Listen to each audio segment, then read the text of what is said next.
mga batang yan po yung mga scholar natin. Tapos, si Abel po yan. Yan po yung naulila. Nag-graduate na yan, Bishop.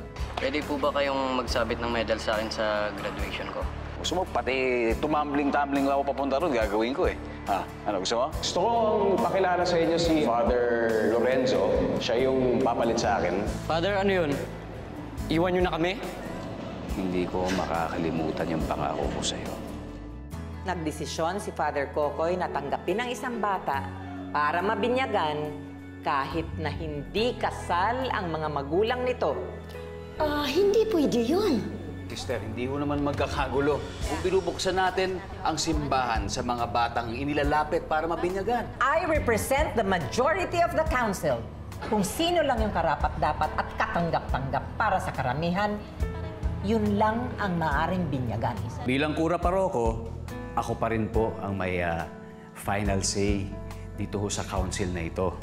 Bakit mo ba gustong mabinyagan? Gusto ko po magkaroon ng ninong at ninang kagaya ng ibang bata. Hindi lang yan ang dahilan kung bakit binibinyagan ng isang tao. At pag bininyagan siya, tinatanggap na niya na anak siya ng Diyos. Astig yun ah! Kung ako po ang magulang, halimbawa, at kayo ang simbahan na tumatanggi sa anak ko, masasabihin ko, bakit? Sino ba kayo? Pare-pareho lang naman tayo makasalanan. Sino ba kayo para pagkaitan ng biyaya ng Diyos ang anak ko? Ito po yung bill ng Meralco. Medyo naatraso kasi nakaligtaan ni Noemi eh. This is what I call sabotage. Kontrang-kontra si Madam Marta sa binyagang ito, okay? Am I right? O, di sinabotahe. Nasaan na ba yung bibinyagan ko? Pare ko, bakit po hindi ikaw yung magbibinyag sa akin? Eh, di ba sinabi mo gusto mo ako maging ninong? Pwede rin po ba? Oh, siyempre. Hindi mo naman pala binayaran, kaya naputulan. Pinahiya niya ako sa council. Pwes, ipapahiya ko rin siya.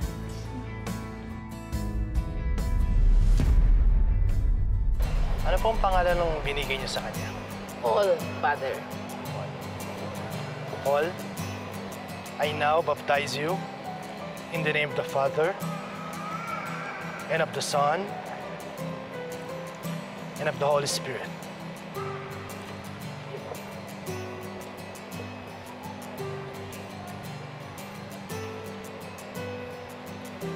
Naks. Naks.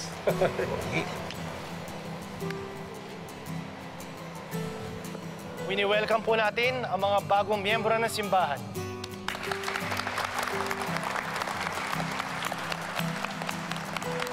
Hoy, ayos, di ba? Kristyano ka na, ha? Father Kokoy, Father Nehem, punta po kayo sa bahay. Kain po tayo. Sige, ako, hahabol na lang ako. Ewan ko kayo. Salamat sa imbitasyon. Mamadali na rin ako. Magle-report pa ako kay Bishop. Oo nga, hindi. Di bale, huwag ka na mag-abala. Yung mga ribeye steak, huwag na, hindi na kailangan yun. Yung mga sugpo, okay lang yun. Sige, habol na lang kami, habol na lang kami. Sige, Asahan po namin Magsalome. kayo, Father. Thank you Noemi, po. sige. Saan? Ingat, ha? Father. Yes. Maraming salamat talaga. Teka, picture tayo, picture. Maraming salamat, ha? Kaya mo naman kung gaano ko kasaya itong batang ito. Oo, masaya eh, no? Maraming Tama salamat ka. talaga sa'yo. Kaya mo. Sa susunod naman, ako naman ang bibisita sa parokya.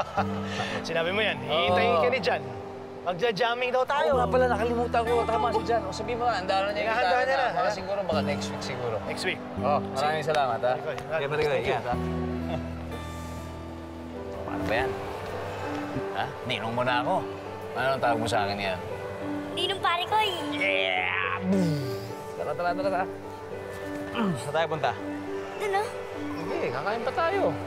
Pala. Sige, mamumpisal ka ba? Dito ka mamumpisal. Ay, hindi. Dito pala. O, tara. Picture tayo dito. Picture. Okay, o ba? Picture. O, tara. Ingat po kayo. Madapa po kayo. Huwag mo akong hihilahin at alam mo, nanghihina pa ako eh. Sorry po, Nay. Siguro naman, lalo ka nang magbabait ngayon, ano? Kasi binyagan ka na. Parang di naman po ako mabait eh. Sa bagay. Bilis. Bilis. Stop it.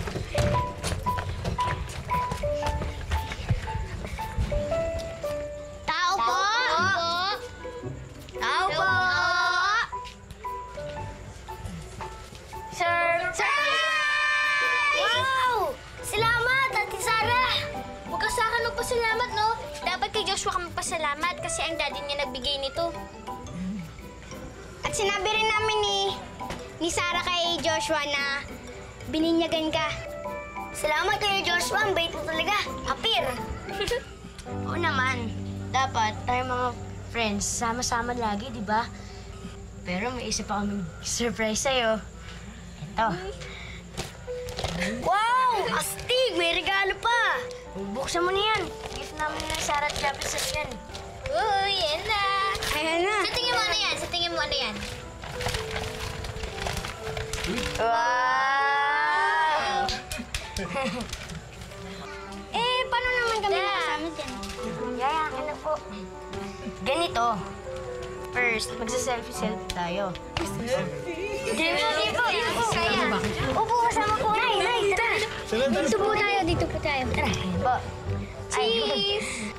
1, 2, 3, smile! Cheese! Cheese! Ang saya-saya talaga ng pinag ko! Wala pa nga yung cake? Masaya na kagad kayo? Parikoy pala. Yun ang parikoy. God bless. O ano? Ba, mukhang nagkakasaya na kagad kayo, ha? Gandang araw sa inyo. O. Ba, ang dami niyan, ha? Alam nyo, pasensya na nalita ko dahil nag-take pa ako. Ito para sa ito, ha? Inaanak ko. Pero ano yan? Kanino galing yan? Sino nagdala niyan? Bigay po ni Kapitan. Kapitan. Ito naman, bigay ko to. Uy, ano to? Siyempre. Uy, cake! Kamay na! Ay, Father, mabuti. Sa inyo! Para sa akin ba to? Ay, maraming salamat sa inyo. Thank you. Kami po dapat magpasalamat ng marami. Kami po ni Pinggoy dahil napakabuti ninyo sa amin. Walang problema. Kahit naman makulit to, talagang love na love natin to, no? Ha? Tara, kain ho tayo. Sige ho. Huwag kayo masyadong magulo. Oy. Upo na ho kayo dyan. Inom kayo tayo. Sige, upo na. Kami nang bahala dito. Cake? Sige po. Ako. Ito, cake. Ito na gagamitin.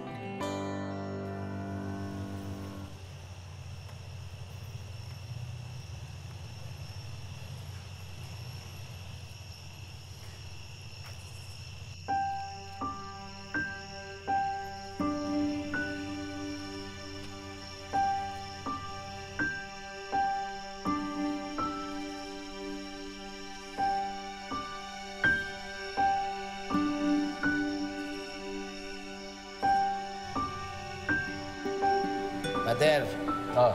confirm, manghinala ako. Hindi raw binayaran ni Madam yung kuryente. Wala, nilaglag tayo. Paano mo nalaman? Uy, narinig ko si Manang Esther at si Manang Salome nag-uusap kanina. Sinadya daw niyang hindi bayaran yung electric bill eh. Siya kasi sumasagot doon dahil maliit yung koleksyon. E titiisin nga daw niya na walang kuryente yung simbahan eh. Hindi naman kasi talaga dapat siya ang nagbabayad ng mga ganyan tsaka umahawak ng ganyan. Actually, what shall we do, Father? Eh, wala tayong pondo. Gawa tayong paraan. Magawa akong paraan. Okay. Sige. Okay na lang, Father. Lagay ko lang dito. Pag binayad ko ng kuryente itong sweldo ko, mababawasan ang padadala ko para sa mga scholar ng San Agustin. Kaya to.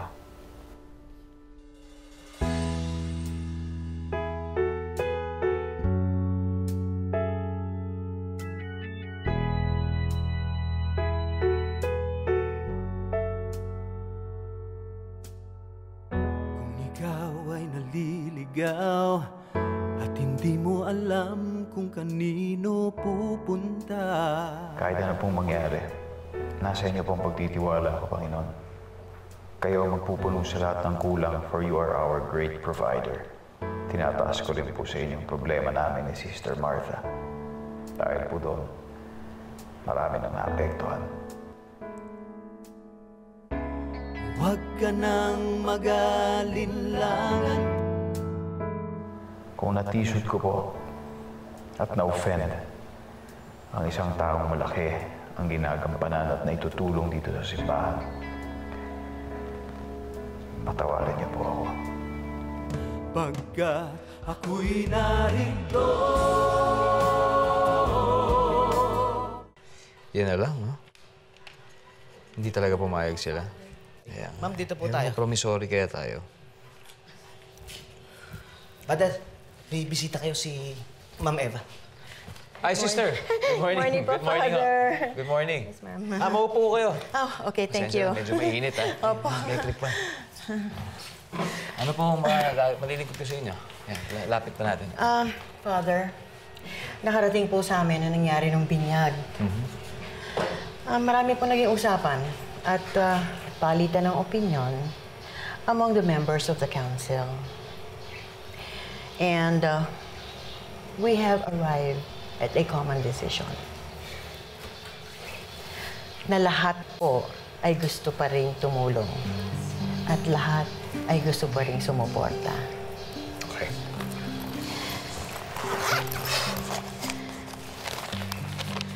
Please accept this, Father. Personal ko pong tulong yan sa ating parokya. Hindi naman po pwedeng wala tayong kuryente, di ba? At hindi po pwedeng hindi ko tanggapin ito.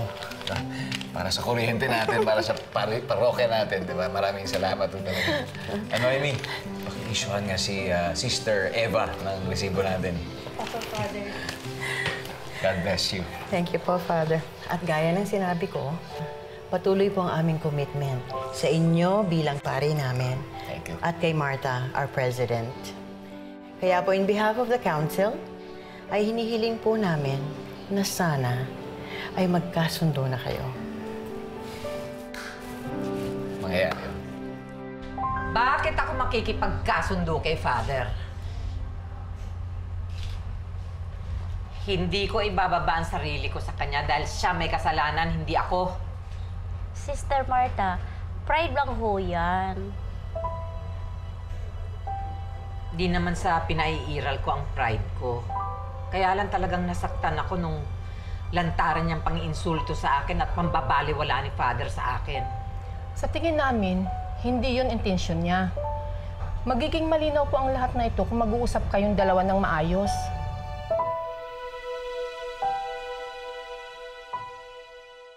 Nay, brownout pa rin po ba dun sa simbahan?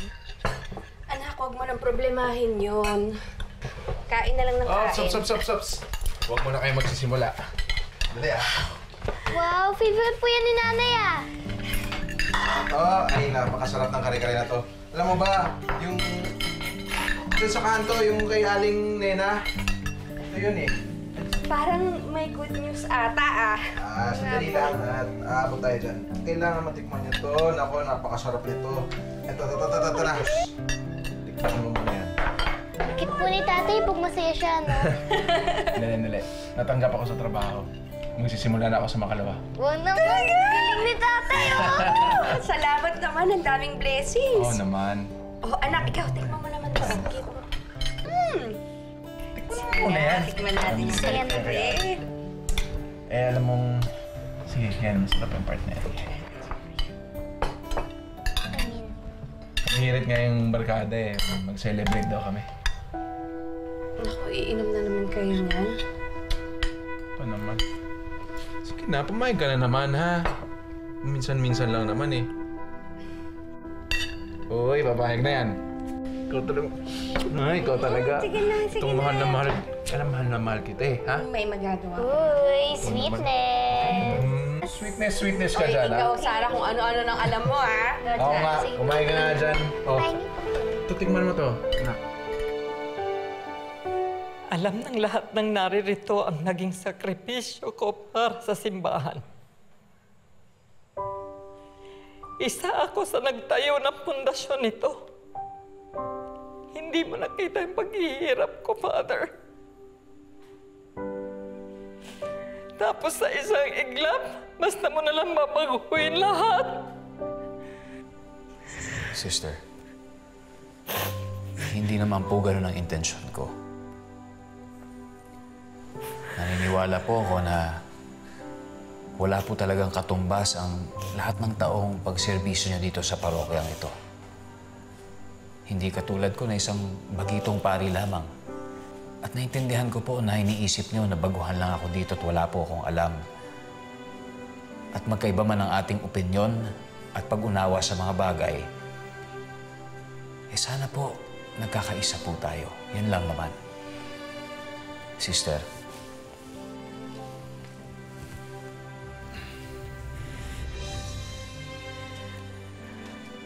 Sister, para po sa kapakanan ng lahat, gustong-gusto ko po na magkasundo tayo. Sana po magkasundo na tayo.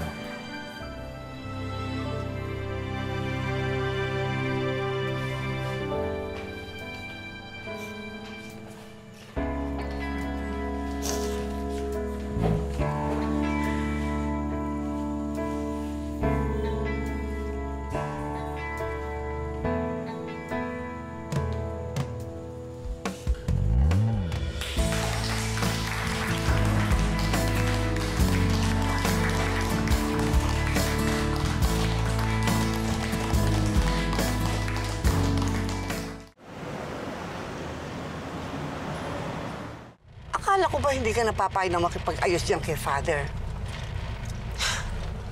I had to, Esther. As leader of the council, kailangan mag-set ako ng magandang ehemplo. Ay, naku. Sana nga.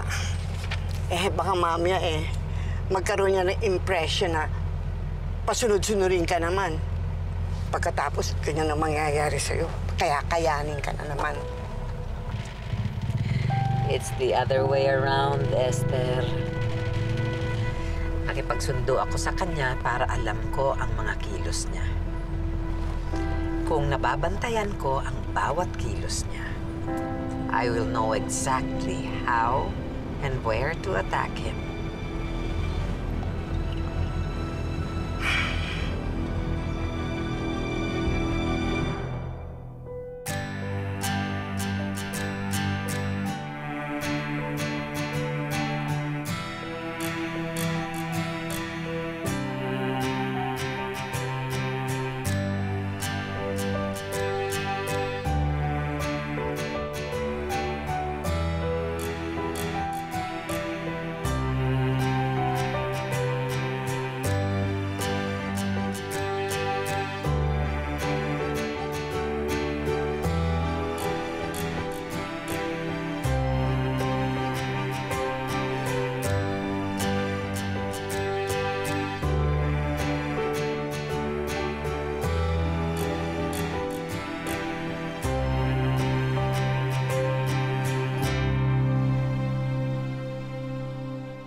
Lahat po tayo ay biniyayaan ng Diyos ng kani-kanyang pagpapala.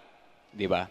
Merong maganda, merong pogi, merong matalino, mayroong magaling sa musika, may magaling sa pagluluto. Ang dami. Napakaraming blessings. Kaya napakaraming dahilan para parati tayo magpasalamat sa Kanya.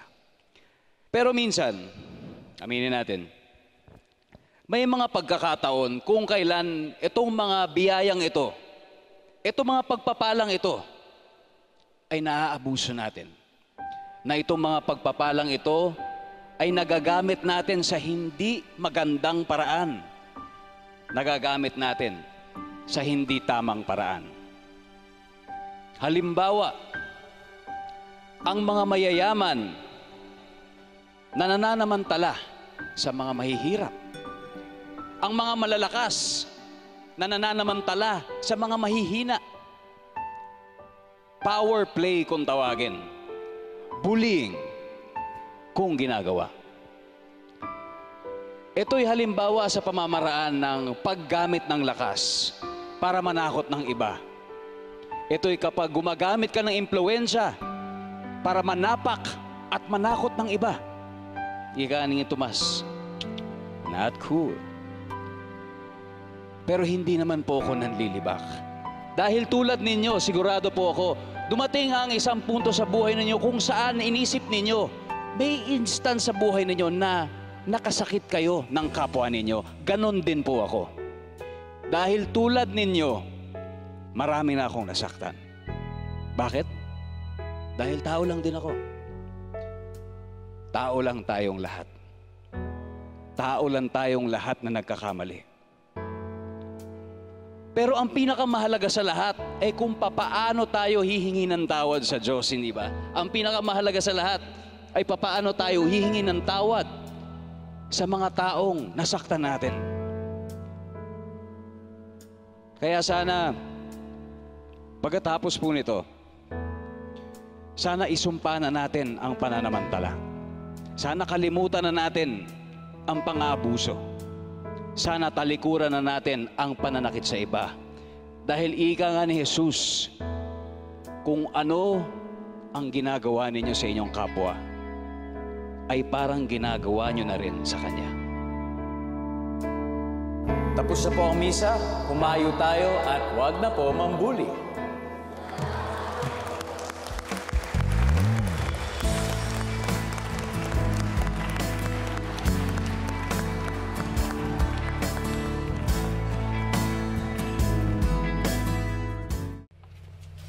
Uy, Japet baka mamaya binubuli mo pa rin yung mga kapatid mo.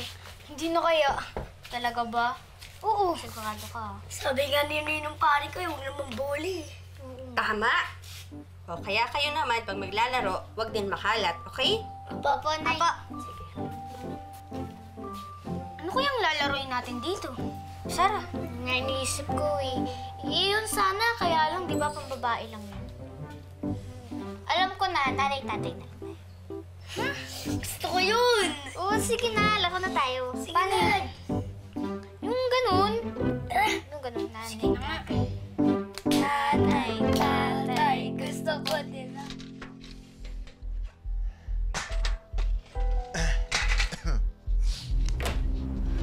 Simon?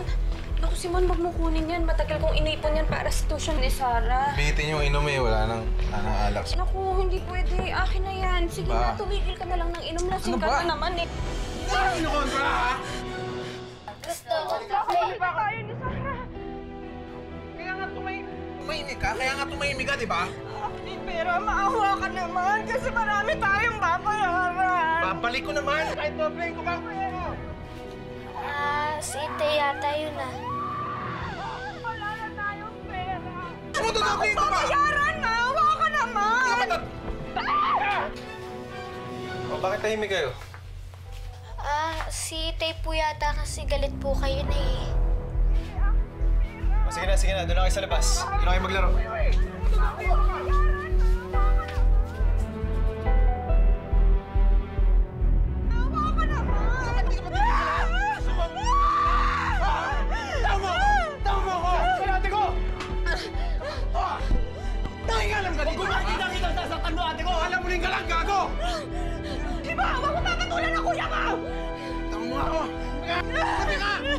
Sama kayong dalawa, mga buwisit! Ha? Simon! Ibalik mo yung pera! Sarah yan!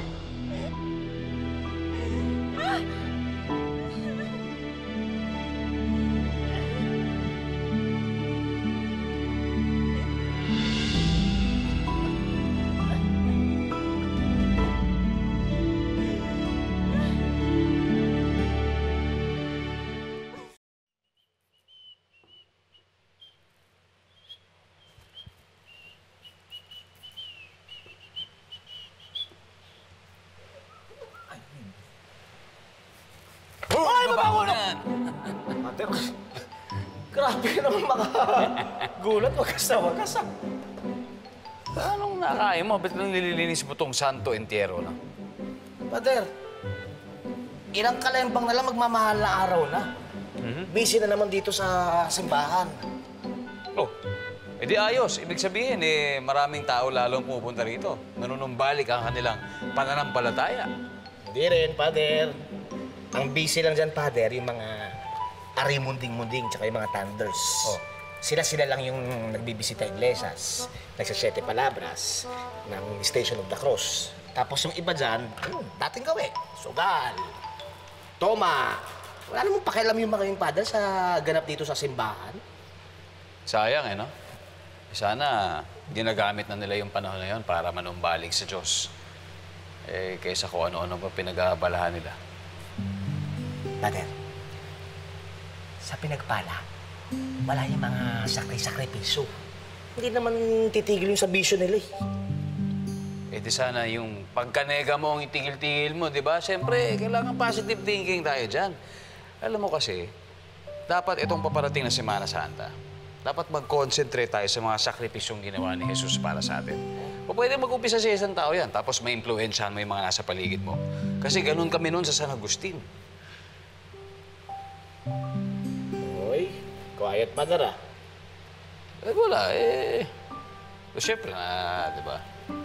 Alala ko lang yung mga ano, yung mga siyempre, yung mga naiiwan ko doon, di ba? Uy. Tama, sandali lang, ha? Hello, Omar. Oh, kamusta? Kayo ho ang kamusta dyan, Father? Eh, naalala niyo ba si Abel? Yung scholar niyo po. Siyempre naman. Ano balita? Eh, dumaan nga ho dito kanina eh. Kinakamusta po yung pinangako niyo na sisipot kayo sa graduation niya. Siyempre. Yung Holy Week o mahal na araw, yun ang panahon kung kailan inaalala natin yung sakripisyo na ginawa para sa atin ni Kuya Jess. Dapat makiisa ka sa pagsasacrifice. Huwag mo munang gagawin ang mga bagay na nagpapasaya sa'yo. Oh, saan na si Father Kokoy? Ewan, di na darating yun. Abel! Pagka ako'y narito, pare ko. Kumusta ka na ba talaga, Father? Ayos lang, ano? Nakalimutan mo na ba yung lagi mong ipinapayo sa akin? Sa Panginoong Diyos, walang imposible. Pero alam niyo, palapit ako sa Diyos. Minsan, napaghihinaan po ako ng loob. Handang umalalay, handang umagap.